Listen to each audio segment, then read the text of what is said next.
جب انسان کو تھوڑا سا ترجمہ آتا ہو نا، اس کی تھوڑی توجہ ہو، اسے نماز پڑھنے کا بھی بڑا ہی مزہ آتا ہے۔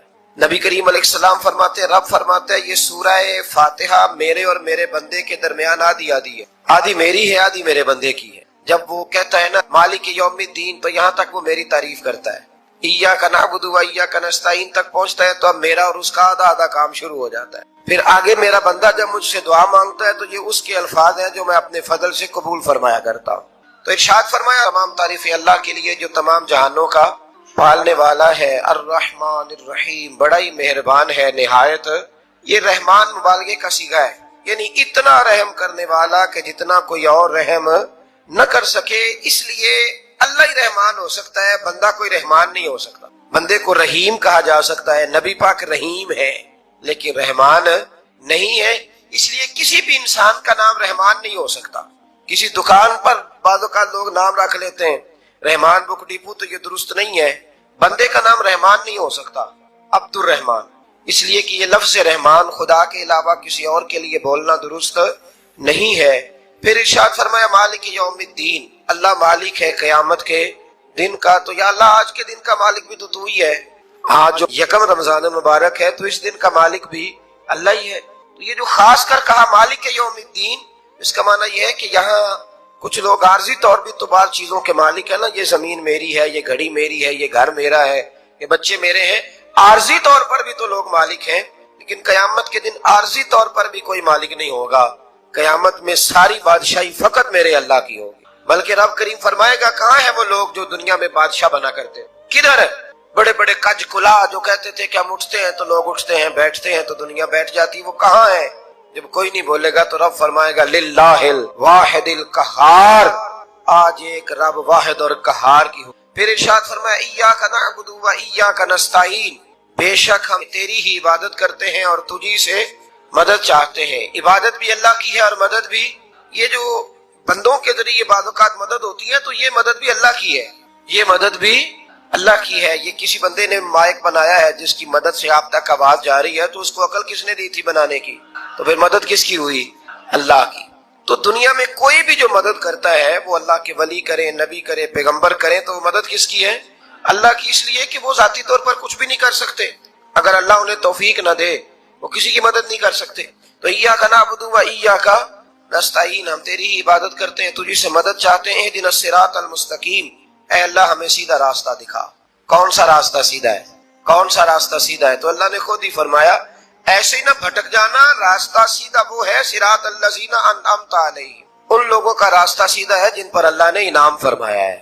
اور وہ کون ہے؟ قرآن مجید نے خود فرمایا انعم اللہ علیہم من النبیین والصدیقین والشہداء والصالحین، وہ نبی ہے، صدیق ہے، شہید ہیں اور نیک لوگ ہیں۔ فرمایا اپنی مرضی کے راستے پہ چلو گے تو بھٹک جاؤ گے، رب کی بارگاہ میں سوال کرنا کہ وہ تمہیں نبیوں کے، صدیقوں کے، شہیدوں کے اور نیک لوگوں کے راستے پہ چلائے۔ غیر المغضوب علیہم ولا الضالین، نہ ان لوگوں کے راستے پہ چلا جن پر تیرا غضب ہوا، اور نہ ان کے راستے پہ چلا جن پر تو ناراض ہوا، جنہیں تو نے گمراہ کیا، ان لوگوں کے راستے پہ نہ چلا، بلکہ ان لوگوں کے راستے پہ چلا جن پر تیرا انعام ہوا۔ یہ جو لوگ ہیں نا مغضوب علیہم ولا الضالین، ایک گروہ یہودیوں کا ہے اور ایک عیسائیوں کا ہے۔ کہا جا رہا ہے یا اللہ نہ یہودیوں کے راستے پہ چلا اور نہ عیسائیوں کے راستے پہ چلا، ہمیں تو ابوبکر صدیق کے راستے پہ چلا، ہمیں تو عمر فاروق کے راستے پہ چلا، عثمان غنی، مولا علی اور جناب ابو ہریرہ کے راستے پہ چلا۔ اب یہ سورہ فاتحہ کا تو میں نے مکمل ترجمہ عرض کیا۔ سورہ بقرہ یہ قرآن مجید کی سب سے بڑی سورہ ہے۔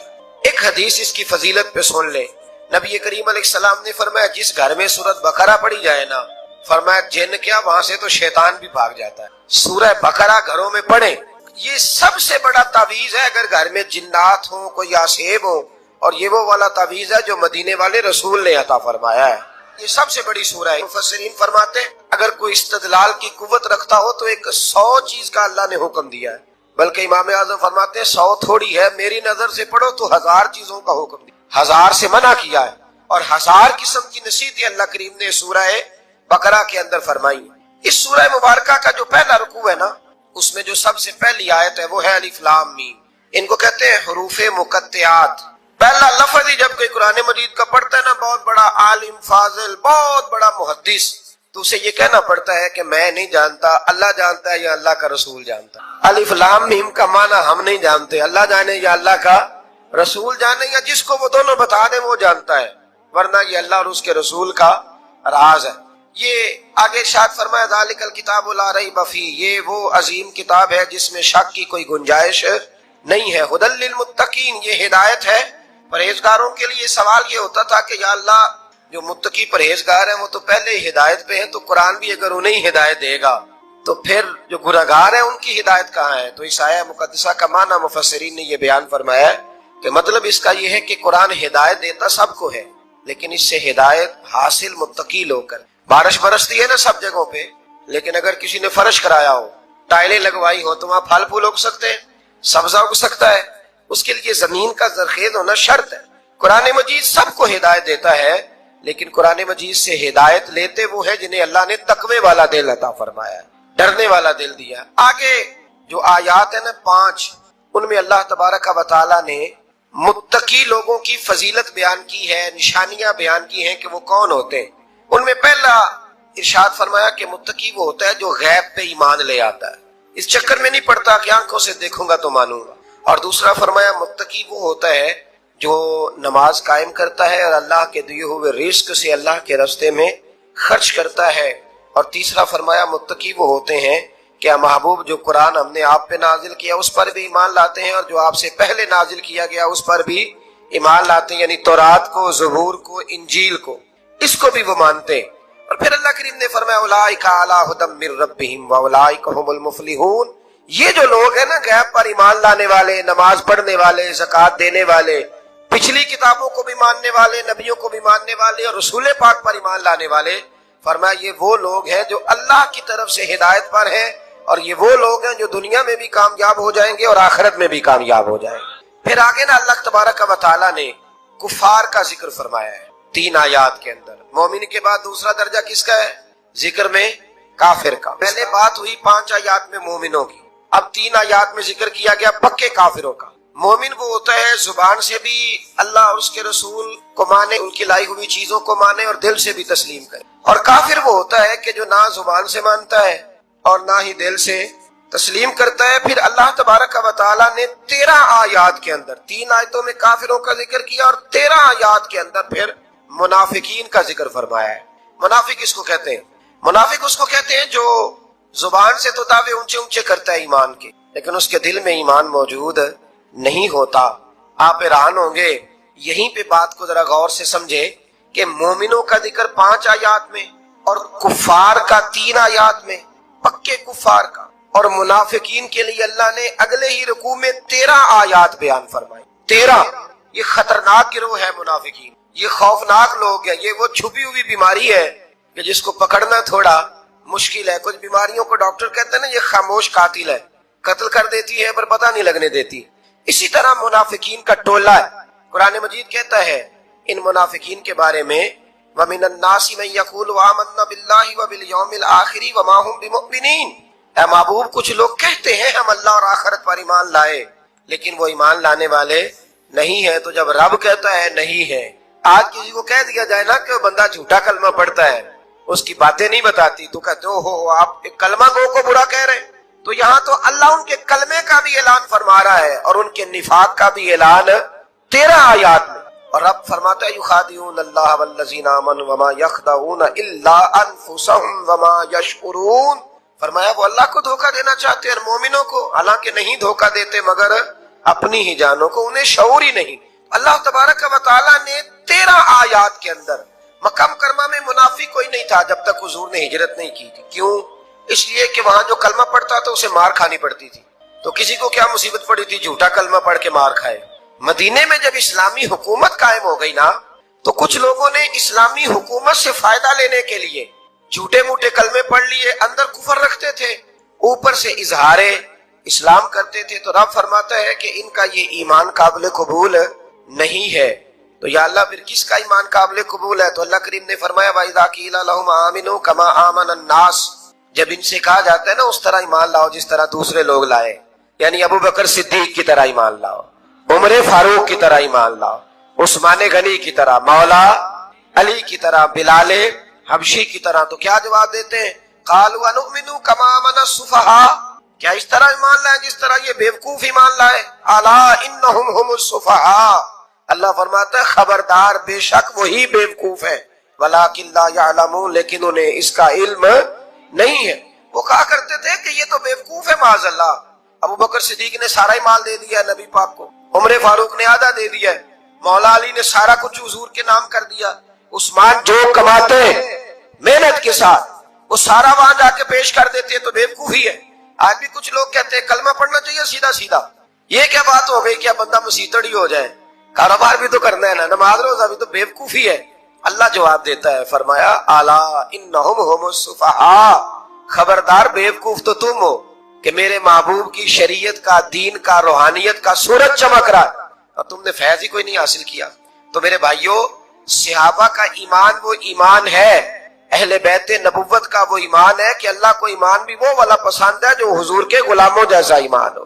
اللہ تبارک و تعالیٰ نے منافقین کا ذکر فرمایا، تو پھر اللہ کریم نے فرمایا یہ تو وہ بیوقوف لوگ ہیں، اس آدمی کی طرح جو آگ جب پوری جلا لیتا ہے نا، روشنی پھیل جاتی ہے تو پھر اللہ اس کا نور لے جاتا ہے۔ انہوں نے بھی چلاکیاں کر کے تھوڑا سا ماحول بنایا تھا، تو اللہ نے ان کے سارے پردے کھول، ان کے پاس کچھ باقی بچا، ان کے پردے کھل گئے۔ رسول کریم علیہ السلام کی بارگاہ میں نا ایک دن ان منافقین نے شرارت کر دی۔ منافقین نے شرارت کیا کی؟ جب حضور صلی اللہ علیہ وسلم نے فرمایا نا پوچھو جو پوچھنا ہے، تو امام راضی کہتے ہیں یہ پیچھے نمازیں پڑھتے تھے، یہ 313 تھے حضور کے پیچھے۔ اگر مدینے میں رہ کے منافق ہو سکتے ہیں تو باقی ملکوں میں بھی تو ہو ہی سکتے ہیں نا جی۔ حضور کے پیچھے نمازیں پڑھتے تھے، تو ایک دن کہنے لگے جی یہ کہتے ہیں جو مرضی پوچھو تو ہم پیچھے نمازیں پڑھتے ہیں، ہمارا انہیں پتہ نہیں۔ جب یہ اعتراض کیا نا حضور کے علم پر، آپ سمجھ لیں کہ حضور کے علم پر اعتراض کرنا طریقہ کس کا ہے، طریقہ کس کا ہے حضور کے علم مبارک پر اعتراض کرنا۔ کہنے لگے پیچھے نمازیں پڑھتے انہیں پتہ ہی نہیں۔ جب یہ کہا تو اللہ کے رسول نے نا، جمعے والا دن تھا، حضور نے فرمایا میرے علم پر اعتراض کرتے ہو؟ 70 بندے نام لے کر اور ولدیتیں لے کر، بلکہ بہت سارے ایسے تھے جنہیں کنفرم ہو گیا کہ ولدیت اصل میں ہے کیا، انہیں طے ہو گیا۔ حضور کے بے ادب کے لیے یہ طے کرنا بھی مشکل ہوتا ہے نا، طے ہو گیا کہ ولدیت ہے کیا۔ 70 بندے نام لے کے حضور نے مسجد نبی سے نکال دی، فرمایا یا فلاں بن فلاں قم فاخرج فانک منافق، او فلاں کے بیٹے فلاں کھڑا ہو جا، نکل جا، تو منافق ہے۔ حضور نے 70 بندے نکال دیے۔ اب 70 بندے اکٹھے گلی میں نکلے تو رش تو پڑ جاتا ہے نا۔ حضرت عمر فاروق لیٹ ہو گئے، جمعے میں آ رہے تھے، ان کو جاتے ہوئے دیکھا تو عمر فاروق فرمانے لگے جمعہ ہو گیا ہے بھائی، 70 بندے نکل آئے باہر، جمعہ ہو گیا ہے۔ تو ایک منافق کہنے لگا تھا کہ نہیں حضور نے نکال دیا، تو عبداللہ بن ابی سلول جو ان کا سربراہ تھا نا، وہ کہنے لگا چپ کر۔ حضرت عمر سے کہنے لگا ہاں جی ہو گیا ہے، وہ بھی کہنے لگا تھا نہیں ہوا، ہمیں نکال دیا گیا ہے۔ تو یہ سردار بولا کہنے لگا ہو گیا ہو گیا۔ حضرت عمر کہنے لگا چلو جمعہ ہو گیا تو جا کے اندر حضور کی زیارت ہی کر لیتا ہوں، لیٹ تو ہو ہی گیا ہوں۔ حضرت عمر اندر چلے گئے تو پیچھے سے وہ منافقین اپنے سردار سے کہنے لگے کہ 2 منٹ میں عمر کو پتہ چل جائے گا کہ تم نے جھوٹ بولا ہے، عمر کو جا کے پتہ چل جائے۔ کہنے لگا بڑے پاگل ہو، میں نے تمہاری جان بچائی ہے، نبی پاک نے تو مسجد سے نکالا ہے نا۔ عمر کو پتہ چل جاتا نا ہم منافق ہیں، تو ابو بکر بھی مسجد میں تھے، علی بھی مسجد میں تھے، عثمان بھی مسجد میں تھے، بچانے والا ہی کوئی نہیں تھا۔ عمر نے تلوار لے کے تو دنیا سے ہی نکال دینا تھا، تو میں نے جان بچائی ہے، آپ جائیں گے نا اندر تو حضور ٹھنڈا کر دیں گے، فرمائیں گے چلو میں نے نکال جو دیا۔ تو یہ وہ منافقین کی جماعت ہے۔ دوسرے سے تیسرے رکوع میں نا اللہ تعالیٰ نے انسان کو یاد کرایا ہے کہ تو نے عبادت اپنے رب کی کرنی، اور فرمایا رب تمہارا وہ ہے جس نے تمہارے لیے زمین کو فرش بنایا ہے، آسمان کو چھت بنایا ہے، اور آسمان سے پانی برسا کے تو زمین سے پھل اگائے ہیں، رزق لکم، وہ بھی تیرے کھانے کے لیے اگائے ہیں۔ وہ جو آسمان سے بارش برسا کے زمین سے سبز اور پھل اگائے ہیں تو وہ بھی تیرے لیے۔ جب سارا کچھ تیرے لیے بنایا تو بھی تو عبادت کرنا اپنے رب کی، پھر کسی کو اس کا شریک نہ ٹھہرا۔ ایک چیلنج بھی کیا قرآن مجید نے اس رکوع کے اندر۔ جیب میں بہت زیادہ پیسے رکھنے والا، خوش شکل نظر آنے والا، پیٹ بھر کے روٹی کھانے والا شخص بھی ڈھونڈتا پھرتا ہے کہ آخر میں پریشان ہوں کیوں۔ آپ انسانیت کی تاریخ پڑھیں گے تو آپ کو معلوم ہوگا کہ انسان نے کبھی پتھر کی پوجا کی، کبھی معاذ اللہ چاند سورج کی، درختوں کی، بتوں کی پوجا کی۔ معاذ اللہ یہ غلط ڈائریکشن پہ تو چڑھ گیا، لیکن ایسا نہیں ہے کہ کوئی بندہ دنیا میں آیا ہو اور کسی کی اس نے عبادت نہ کی ہو۔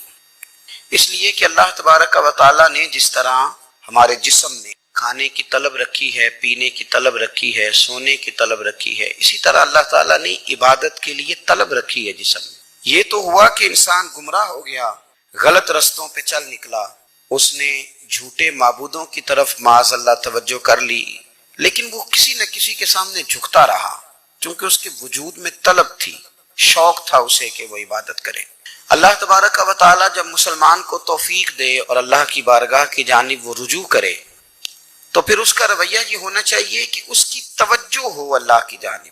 ہمارے ہاں تسبیحات پڑھ لی جاتی ہیں اگر کبھی موقع ملے، لیکن وہ خاص انہماک، وہ خاص شوق، وہ خاص ذوق اللہ تبارک و تعالیٰ کی عبادت کا، ایک ہوتا ہے نماز پڑھنا، ایک ہوتا ہے اہتمام کے ساتھ نماز پڑھنا، یعنی ذرا وقت پہ اٹھنا، ذرا صحیح کر کے وضو کرنا، ذرا شوق سے مصلی بچھانا۔ ایک ہوتا ہے تسبیح پڑھ لینا، اور ایک ہوتا ہے ذرا تھوڑا سا نا شوق کے ساتھ اللہ کو یاد کرنا۔ آپ کبھی جو میں نے آیہ کریمہ پڑھی اس کی آپ شان نزول دیکھیں، نبی کریم صلی اللہ تعالی علیہ وسلم کے نا کچھ صحابہ اللہ کی محبت کے شوق میں حضور کی بارگاہ میں حاضر ہوئے، اور انہوں نے آ کے عرض پتہ کیا کیا، عرض کرنے لگے یا رسول اللہ صلی اللہ تعالی علیہ وسلم سالوں بیت گئے ہیں سجدے کرتے ہوئے، حضور سالوں بیت گئے ہیں تسبیح پڑھتے ہوئے، سالوں بیت گئے کہتے ہوئے کہ سبحان اللہ وہ پاک ہے، ہمیں سالوں بیت گئے یہ کہتے ہوئے کہ اللہ اکبر وہی سب سے بڑا ہے، سالوں بیت گئے کہتے ہوئے کہ الحمدللہ ساری تعریفیں اللہ کے لیے، سالوں بیت گئے اس کی تسبیح کرتے، تحلیل کرتے، تکبیر کہتے۔ حضور اب نہ ہمارا اپنے رب سے ملنے کو جی چاہتا ہے، کبھی اے حقیقت منتظر نظر آنا لباس مجاز میں، لاکھوں سجدے تڑپ رہے ہیں میری جبین نیاز میں، اور اقبال کہنے لگے کہ تیرے عشق کی انتہا چاہتا ہوں، تو میری سادگی دیکھ کیا چاہتا ہوں، میرا ذرا سا تو دل ہے مگر شوخ اتنا، میں وہی لن ترانی سنا چاہتا ہوں۔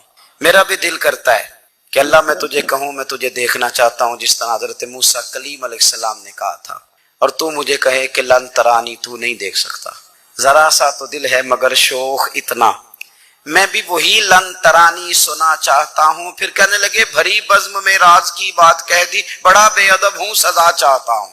دیکھو سب لوگوں کے بیچ ہی میں نے یہ کہہ دیا۔